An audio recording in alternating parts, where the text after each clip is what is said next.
Leviathan.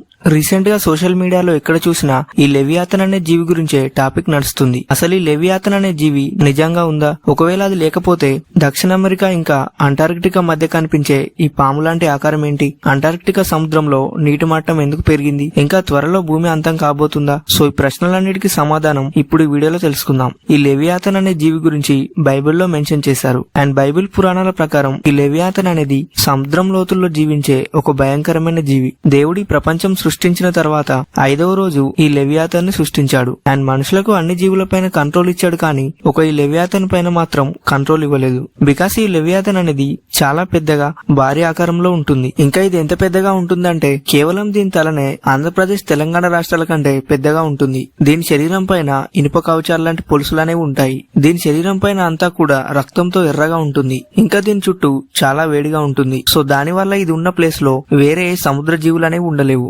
ఇంకా ఇది dragon లాగా నోట్లో నుండి అగ్నిని వదులుతుంది. దేవుడు మొదటగా ఆడ మరియు మగ 2 లెవియాథన్స్ ను సృష్టించాడు. కానీ ఈ 2 లెవియాథన్స్ అనేవి మిగతా జీవుల్లాగా పిల్లల్ని కంటూ వీటి సంఖ్య పెరిగితే భూమిపైన వేరే ఏ జీవి ఉండదు అని కేవలం ఒక మగ లెవియాథన్ ని మాత్రమే భూమిపైన ఉంచాడు. ఆ తర్వాత ఈ భూమిపైన ఉన్న మగ లెవియాథన్ అనేది సముద్రంలోని అడుగు భాగంలోకి వెళ్లిపోయింది. అండ్ ఆ వెళ్లిపోయిన లెవియాథన్ అనేది తిరిగి సముద్రం పైకి వస్తే భూమి అనేది అంతమవుతుంది. ఇంకా ఈ లెవియాథన్ కేవలం దాని తోకని కదిలిస్తేనే భూమిపైన భయంకరమైన భూకంపాలనేవి వస్తాయి. ఈ సముద్రం పైకి వస్తే సగం భూమి అనేది సముద్రం నీటిలో మునిగిపోతుంది. ఇంకా భూమిపైన సునామీలు భూకంపాలు వస్తాయి. అలాగే భూమిపైన వినాశనం అనేది జరుగుతుంది అని బైబిల్లో మెన్షన్ చేసి ఉంది. ఇదంతా నిజం అని చెప్పడానికి ఒక్క సైంటిఫిక్ రీజన్ కూడా లేదు. అండ్ ఇది పక్కన పెడితే గూగుల్ మ్యాప్ లో అంటార్కిటికా మరియు సౌత్ ఆఫ్రికాకి మధ్యలో కనిపించిన ఈ పాము లాంటి ఆకారం ఏంటి? సో చాలా మందికి ఈ ఆకారాన్ని చూసి ఇదే లెవియాథన్ అని అనుకుంటున్నారు. నిజానికి సౌత్ ఆఫ్రికా మరియు అంటార్కిటికాకి మధ్యలో కనిపించింది లెవియాథన్ కాదు. అయితే ఈ సముద్రంలో కనిపించేవి